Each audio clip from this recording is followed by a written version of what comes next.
বাংলাদেশে আমাদের এই স্মার্টফোন ব্যবসা যেটা পিআই ইন্ডাস্ট্রি ইম্পোর্ট করে আমরা সরাসরি কমপ্লিট বিল্ট ইউনিট বিক্রি করি, নতুন অথবা পুরাতন। এখানে ব্যবসায়ীর পরিমাণ আনুমানিক 25,000, একটা করে যদি আমরা দোকান হিসাব করি, এক স্টল করে 25,000 স্টল।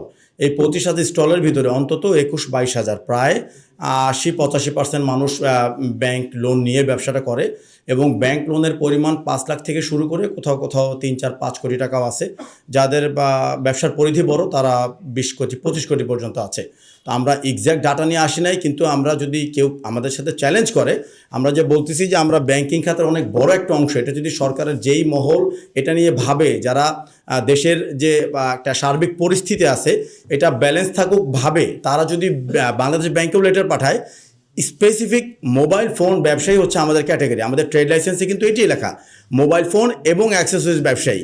এই ক্যাটাগরিতে উনি সার্চ করলে সরকারের যেই মহলে এটার জন্য উপযুক্ত তারাও ডেটা পেয়ে যাবে। পরিমাণটা অনেক বড়, আনুমানিক 3 থেকে 4 হাজার কোটি টাকা। আমাদের মোবাইল বিজনেস কমিউনিটি ছাড়াও ব্যবসায়িক অনেক মহল আমাদের সাথে যোগ হয়েছে। আমরা এখন নামগুলো প্রকাশ করব না। অনেক ব্যবসায়িক মহল যুক্ত হয়েছে, অনেক ছাত্র গোষ্ঠী আমাদের সাথে যুক্ত হয়েছে, আমাদের সাথে অনেক ভোক্তা মহল যুক্ত হয়েছে।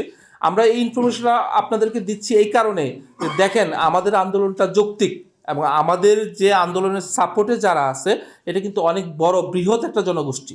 আমরা একটা হুঁশিয়ারি দেওয়ার জন্য এখানে বলতেছি যে দেখেন, এই নির্বাচনের আগে যদি ফয়েজ আহমেদ তৈয়ব সাহেব এটার সলিউশন না করেন, আপনি কিন্তু চিন্তা করেন না যে আমরা আপনার পদত্যাগ চাবো। আপনাকে পজিশনের থেকে আমাদের সলিউশন করে দিয়ে যেতে হবে।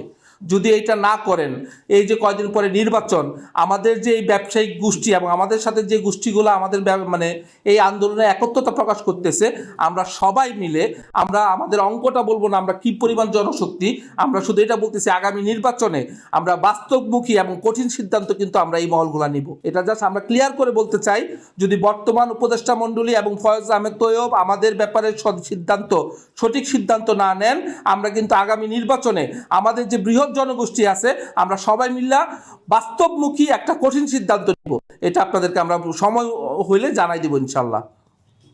আমাদের এই 57 ব্যবসায়ী ভাই, যারা নিজেদের পুঁজি খাটিয়ে লোন করে ব্যবসা করে, তাদেরকে মিথ্যা এবং এই হয়রানি মামলা দিয়ে তাদেরকে যে গ্রেপ্তার রেখেছে, এই গ্রেপ্তারের তীব্র প্রতিবাদ জানাচ্ছি, এবং এইটাও আমরা সতর্ক করে দিচ্ছি যদি তাদেরকে ছেড়ে দেওয়া না হয় আমরা তীব্র থেকে তীব্র আন্দোলন গড়ে তুলব ইনশাআল্লাহ।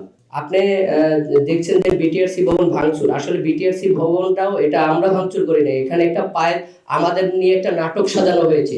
আমাদের যে লোকগুলো গেছিল, আমাদের কিছু সংখ্যক লোক বিটিআরসি ভবনের ভিতরে ছিল, আর বাইরে যারা ভাঙচুর করেছে আমাদের লোক ভাঙচুর করে নাই। এখানে তাদের কিছু সাজানো লোক ভাঙচুর শুরু করার পর আমাদেরও 2-1 উৎসাহ হয়ে আমাদের 2-1 ইট পাটকেল শুরু করে, এখান থেকেই তাদেরকে গ্রেপ্তার করা হয়।